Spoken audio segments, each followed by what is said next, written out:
আসসালামু আলাইকুম, সবাইকে শুভ বিকেল। আজকে আমি রাজশাহীর ঐতিহ্যবাহী বখিতার রেসিপি নিয়ে চলে আসলাম।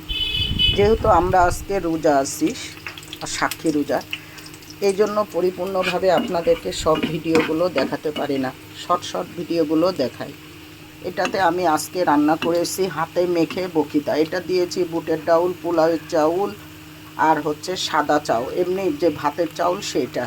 তারপরে দিয়েছে আদা রসুন বাটা, হলুদ, মরিচ, লবণ, ধনিয়ার গুঁড়া, আর আমার বাসাতে একটা মশলা তৈরি করা আছে সেটাও দিয়েছি, লবণ, সরিষার তেল আর হচ্ছে সোয়াবিন তেল একত্রে ভালো করে মাখিয়ে হাতে মেখে এইটা বসাই দিয়েছিলাম আর কি। দেখেন কত সুন্দর হয়ে গেছে বখিতা। আর এইদিকে আমি বেরেস্তাটাও করে নিচ্ছি, উপরে দিয়ে দেবো। এই জন্য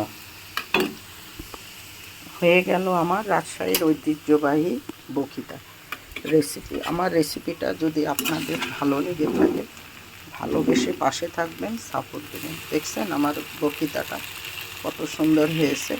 আর বেশি করে পেঁয়াজ আর কাঁচামরিচ দিবেন। এখন তো ভিউয়ার্স পেঁয়াজের দামটা অনেক কম, এই জন্য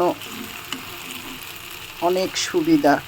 আর যারা পেঁয়াজের বেরেস্তাটা আপনারা করে রাখতে পারেন, যেহেতু এখন পেঁয়াজটা দাম কম, আপনারা ঘরে অবশ্যই পেঁয়াজগুলো বেরেস্তা করে আলাদাভাবে রেখে দিতে পারেন।